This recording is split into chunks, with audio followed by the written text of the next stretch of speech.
people, and welcome back to Scottish and Scared. I'm Stefanie, and before we get into it, if you guys listening have ever had any strange or unusual experiences, or you have any requests for future episodes, please email them over to us at scottishandscared@gmail.com.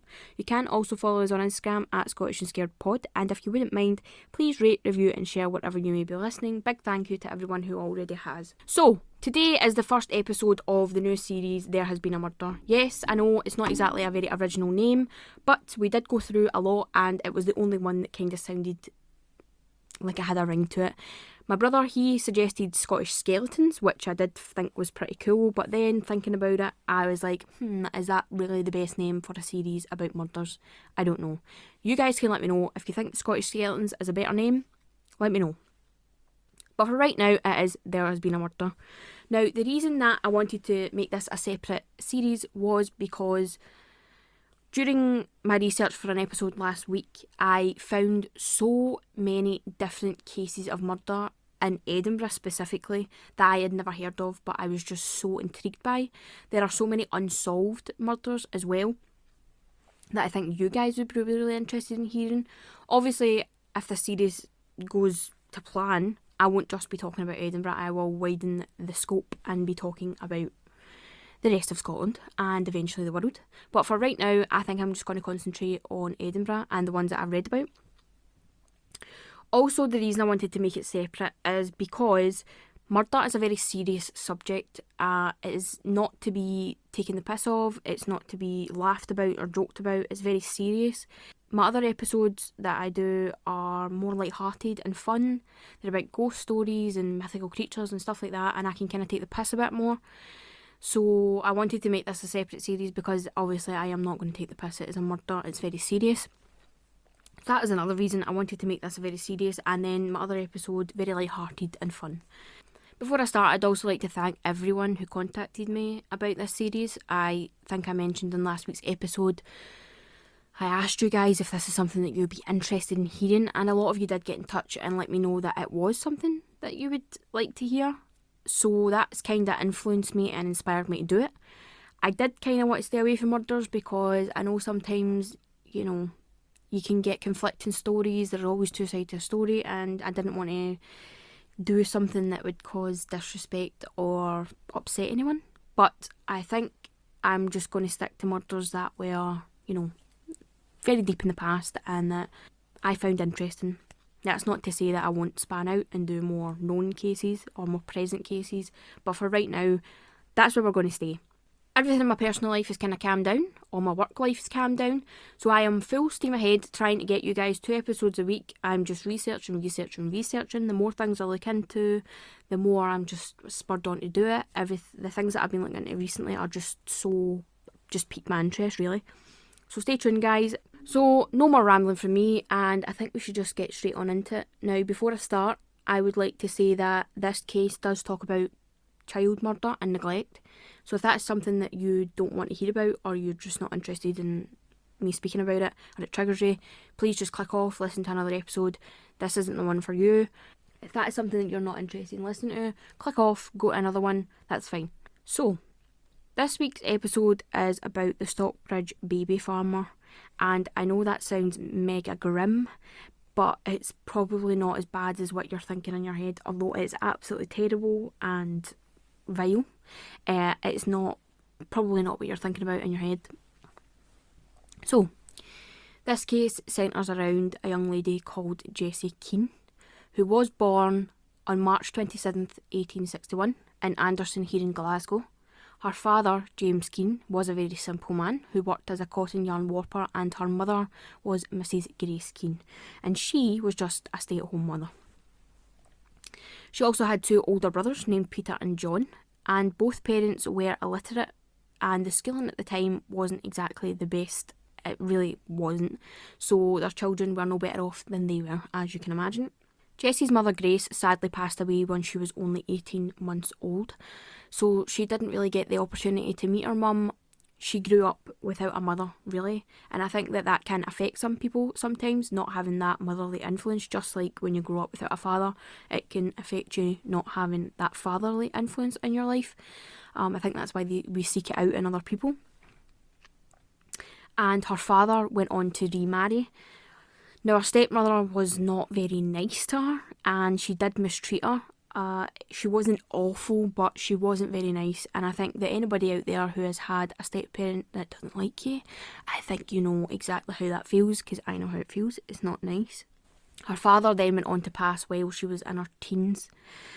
So she's in her teenage years, she's never met her mum, she's never had a motherly influence, her father's passed away, she doesn't have any parental influence, and her brothers are considerably older, and so she's kind of left out here on her own, not really knowing what route to go down. So at this point, she just decided to get herself a job as a mill worker and provide for herself. But she soon realised that the working life was not exactly her forte, which I know a lot of people like that as well. Jessie then appears in Edinburgh, living at the Magdalen Asylum, which was a home for fallen women in Edinburgh at the time. Now, the Magdalen Asylum was basically just an institute that worked towards training women, lower class women who really had nowhere to go. They kind of tried to train them in a trade and instill like family values, respect and stuff like that, and then kind of just put them out into the world as working class respectful individuals. That was kind of their goal. She was there for 18 months, and while she was there she did learn the trade of a laundress, and she did work in laundries, which is just such a strange trade. Obviously at the time that's a big trade, right? But nowadays, can you imagine being trained in the trade of laundress? But as I said previously, she really wasn't fond of the working life, and she did get easily distracted, in particular by men. Jessie was one of these people, and I, again, think that everybody knows one of them, where they just crave the affection of other people, specifically men. And I think and that is due in part because Jessie doesn't really have parents. She doesn't really speak to her brothers. She doesn't have that family connection. And she probably does crave like emotional attachment, or, you know, she just craves somebody to give her attention. So that's what happened. She's drawn to people who give her attention, in this case particularly men. So as you can imagine, this got her into trouble, and she was shortly found guilty of concealment of a pregnancy, and she was sentenced to several months in prison. That's right, guys. She went to prison because she concealed a pregnancy, which, what the fuck? Like, that's bonkers. That is absolutely bonkers. Jessie was then released from prison in 1886, and she quickly found a job as an ironer at Causeway Side Laundry, which allowed her to move into a house which was also occupied by Mr. Thomas Pearson and his wife. Now at this time, Thomas Pearson was 56 years old, and Jessie was mid-20s to late 20s, I would say mid-20s, so there is a very massive age gap there. Now, Thomas Pearson was originally from Glasgow, but he did use several different names when he moved from place to place, which in itself is very strange. He was from a very well-off, respected family, but they didn't really want to take much to do with him because he did not share the same values that they did. He was working his way up from lower class to kind of middle, higher class with his wife and children as a tobacco merchant, but then he eventually turned to drink and slowly lost everything that he and his family had worked so hard for. He left his wife and family and continued to drink his life away, unemployed and absolutely miserable. And his partner at the time that Jessie moved in had actually been admitted to hospital in Edinburgh, and she died there. The doctors suspected that Thomas had beaten her so badly that that was the cause of death, but there was no evidence, so no investigation was put in place and he was not held responsible. So I think we can summarise from that small little thing there that he's not a very nice man. He's very, I don't know, he's a drunk, and he's just not a nice man. At the time Jessie was living there, she was in a committed relationship with a man called David Calder, who he was an all-round very nice man, and he had even offered to marry Jessie because she was pregnant at the time. But instead of agreeing and getting on with her happily married life with David, she was seduced by Thomas the night before his partner's funeral. And this is where it kind of starts to go downhill for Jessie. Now, if she had just said, yes, David, let's get married, let's do this, she probably would have led a very happy, fulfilling life, but she didn't. She chose to go down the other route, and this is just our downfall, basically. As I said before, Thomas was 30 years Jessie's senior. And I think that this has a lot to do with the amount of control and influence that Thomas had over her. I mean, he's just convinced her to, like, cheat on her, the love of her life, sleep with him the night before he's burying his partner, which is just fucked up. In May 1887, Thomas and Jessie would move into their own home at 24 Dalkeith Road. Thomas pretended to be a relative to Jessie so he could get money for her unborn child, and had completely convinced Jessie to break up with David Calder and live out her life with him. There we go. He's completely brainwashed this girl into leaving the love of her life and grow old with this horrible man who is 30 years her senior. Not long after they moved into Dalkeith Road, Jessie gave birth to a little girl who they named Grace after her mother. But sadly, Grace would completely disappear without a trace. So this is bizarre. Obviously nowadays you know that you have to take babies to get vaccinations and stuff like that. So a couple of months after Grace was born, there was 1 or 2 records of her being vaccinated and, seeing a doctor. And then after that, there's absolutely nothing. So it's as if she completely fell off the face of the earth. No investigation was ever conducted into this disappearance, and it was never reported. And I will go on to tell you why that was pretty common at the time. And it was at this point that they were, completely unemployed, and they obviously show great hatred for the usual 9 to 5. So the pair had decided to go into the business of taking in unwanted or illegitimate children in exchange for money. I would like to say that during this time in this, not this specific area of Edinburgh, but in the area that they're living in, the poverty and the crime were absolutely rife. So it's safe to say that nobody's really taking notice, or that they don't really care that children or even people are going missing.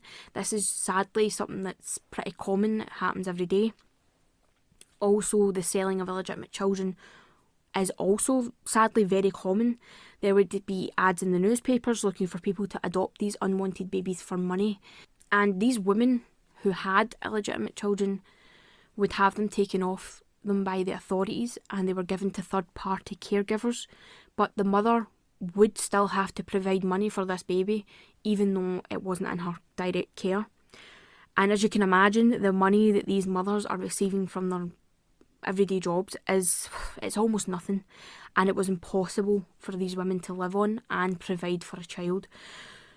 So I can understand why a lot of these women felt that they had literally no other choice but to get rid of their babies. As sad as that sounds, I can see why it was an option, and we can see why a baby like Grace going missing isn't exactly priority to the police or things like that. It's pretty common practice for children to just vanish, which again is very sad. After Gracie's disappearance, Jessie and Thomas would move once again, this time to Anne's Court, where they stayed for a couple of months, and then again to a room in Shane Street. I hope I'm saying that right. It looks like, is it Shane or is it Shane? I'm just going to say Shane Street, Stockbridge in Edinburgh, where they would continue to take on children for money. So that was their chosen route of employment. It was just seen to them as a way to make money. I don't think that they actually cared about these children. And Jessie and Thomas were in no way equipped to look after themselves, never mind several babies. Both of them were known to be big drinkers, which obviously during these times, Victorian times especially, women are not really big drinkers, and if you are, it's not exactly something that you want to share with the public. So both of them are very well known to be big drinkers. I think it's safe to say that these children were going to suffer from neglect, and probably worse in some cases. It was pretty, again, common practice at the time to give babies whiskey to stop them from crying and screaming. And I'm not talking about a drama whiskey here, I'm talking about spoonsfuls of whiskey. That was really well known as a thing that people did, and in the eyes of the law it was not seen as poisoning of a child because it was seen as a medicinal thing. I think, like, nowadays, you know how, I don't know if people still do it these days, but like my nana and stuff would say if a baby was teething, like a dram of whiskey rubbed on the gums or something would take away the pain, something like that. So it was known back then to be of medicinal purposes. So if a baby happened to die of, alcohol poisoning or something like that, it wasn't really taken seriously by the law. And this is kind of where things start to get a wee bit messed up. Now, again, this includes the death of children and babies. So if that is something that triggers you, please stop listening now. On October 26, 1888, a group of young boys were out just playing in the street, being boys, and they were looking around for something that they could use as a football. One of the boys found a bundle of oilskin in a lane behind Chain Street, which it was just kind of like a bundle that was kind of wrapped in twine and it looked like a ball. So they took it and they were kicking it around, everything was fine.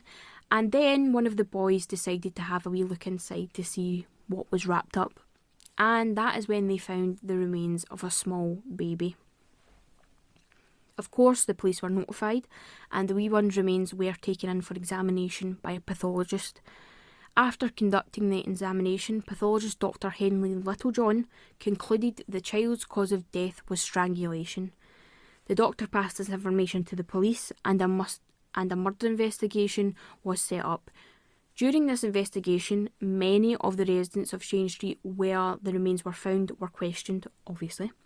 One of the residents, a Mr. James Banks, claimed that he was very suspicious of a couple that he had let a property to a couple of months ago. The couple went under the name the McPhersons, and he was suspicious because on several occasions he had seen babies being delivered to the residents. Hearing this, the officers quickly questioned the McPhersons and asked to search the room and its coal closet. The female that they questioned completely buckled under the pressure and the paranoia that the police were going to raid this house and look in this coal closet, and she just completely lost it and unravelled. She confessed to the murder and said it was her, and she allowed the officers to enter the property and search the coal closet, where they did in fact find the remains of another dead baby girl who was also strangled to death. After they conducted their full search of the room that they were living in, they also found the remains of a third baby on a shelf, wrapped up. So at this point they have the remains of 3 dead children, unfortunately, and I think we can all guess at this point that the McPhersons are actually Jessie and Thomas. They were going around using all these different aliases, and at this point they were using the McPhersons. So the police conducted a full investigation into the babies that had been placed under Jessie and Thomas's care, and they were able to identify many of them as unwanted children given over to them by unmarried mothers. The baby that was found and used as a football and the 2 other babies found in the room were also unwanted children. So knowing this and knowing that they had bounced from place to place to place, the police conducted a search of all their previous lodgings, trying to find evidence of any other murders, but nothing was ever found, and they ripped up floorboards, they pulled down walls, they looked at, grassy patches of grass on each residence, and they did not find any other remains. So the police were satisfied that they had 3 victims on their hands, but that is not to say that there weren't more. In a completely unrelated case, a dead baby had been found inside a bonnet box at Abbey Hill Station.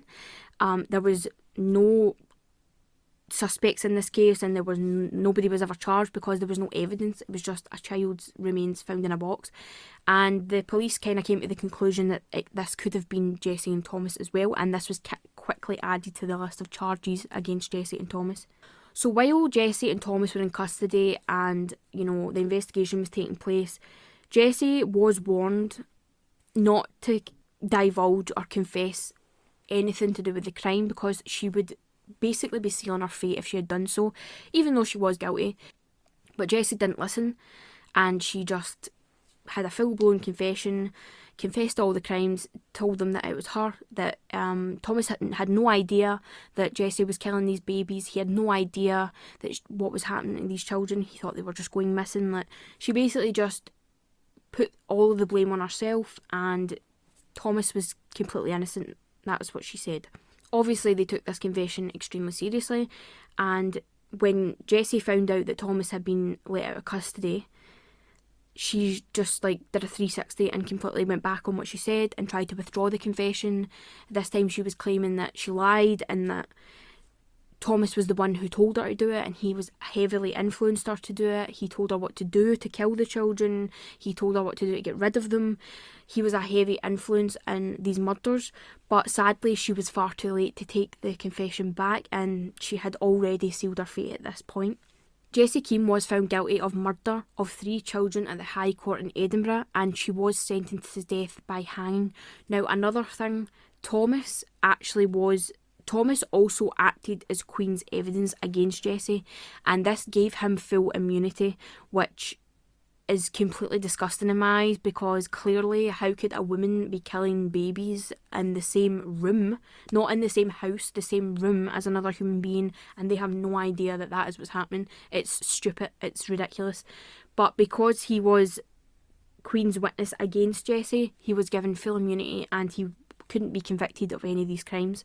At the time of this case, the hanging of women wasn't really a thing anymore. It was seen as barbaric, and they were kind of coming to the end of that, but due to the nature of Jessie's crimes, the public and the courts were all too happy to put her to death in front of a crowd. And a little fun fact for you guys, Jessie King was actually the last woman to be hanged in Edinburgh on March 11th, 1889. Now, if you've watched anything about Jessie or you read anything, you'll see that her second name is King. That is because at some point during her life, she just adopted that name, but I'm going to say her real name, which is Jessie King. And she was, as I just said, the last woman to be hanged in Edinburgh. So there's a wee fun fact for you. Jessie's baby son Thomas was removed from their care, and he was given over to the Catholic Church and by all means went on to live a very normal life. As far as Thomas goes, as I said, he was completely let off scot-free because of Jessie's confession and obviously acting as Queen's evidence against Jessie, which kind of sounds a wee bit familiar. If you've listened to our Burke and Hare episode, you'll know that that's exactly what Thomas Hare did against Thomas Burke to save himself from execution. So a wee bit weird there. After the trial and execution, Thomas moved back to Glasgow, where he died from a fractured skull in 1890. The cause of his fractured skull has never actually been determined, so maybe that was just a wee bit of karma at play, if you ask me.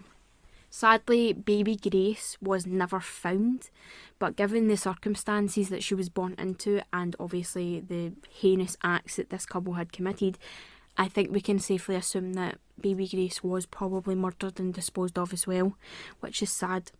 After her hanging, Jessie's remains were buried on the premise of the prison, which is now the car park of St Andrew's House, which is just an absolutely scenic and lovely resting place. I'm being sarcastic, obviously. But she's still there in Edinburgh today. She's just under a car park and she's part of their history. So a few of the residences in this story are still standing, but it is very difficult to tell which ones are the original buildings, as many have been renovated, and some of the addresses, specifically the one in Stockbridge, which is where the babies were found, were not fully disclosed to the media. So for all you know, if you're living in Stockbridge, you could be living in the Stockbridge baby farmer house. So that's pretty creepy. And that's the story, guys. A very sad story, obviously. Jessie and Thomas's actions were completely vile and unforgivable, but for some reason, I do feel a wee bit sorry for Jessie. She was a very uneducated, poor and vulnerable woman. Thomas was 30 years older than her and was a complete waste of space. We don't really know if Jessie was the only one who killed these poor wee babies, or if it was indeed Thomas, but we do know that Jessie was shown no mercy by the public or the media. Important evidence such as the remains of one of the children being found on a shelf that was far too high for Jessie to reach, and the fact that one of the other remains were found wrapped in Thomas's jacket were just completely dismissed due to the fact that he was a Crown witness. And I think that that's sad that it wasn't investigated and that he was completely let off free, because let's be honest here, guys, we know that he must have had something to do with it. But important though, I think that the times in which these crimes were committed are extremely different to today. I think if this crime had taken place present day, I'm 100% sure that both of them would be convicted and a more thorough investigation of the relationship between them would have been presented. because I think that Thomas is extremely manipulative, and, you know, I'm not saying that he influenced and manipulated a woman into killing babies. I just think that there are people that are extremely vulnerable and, you know, are easily manipulated. If you're interested in this case, there was a documentary on BBC which is no longer online, but you can find it on YouTube. It's called Baby Killer Jessie King, so go check that out if you want a more in-depth and kind of visual look at this. They go into a lot of detail about Jessie and her mental health and, you know, past life. I've kind of just put it all into one wee snippet for you guys, but if you want to have a wee bit more of a in-depth look at it, there's that documentary. There's a lot of articles online you can look at as well. But that is the case of the Stockbridge baby farmer. I hope that you guys found it interesting and that you enjoyed it, and I will see you guys on Sunday. Bye guys.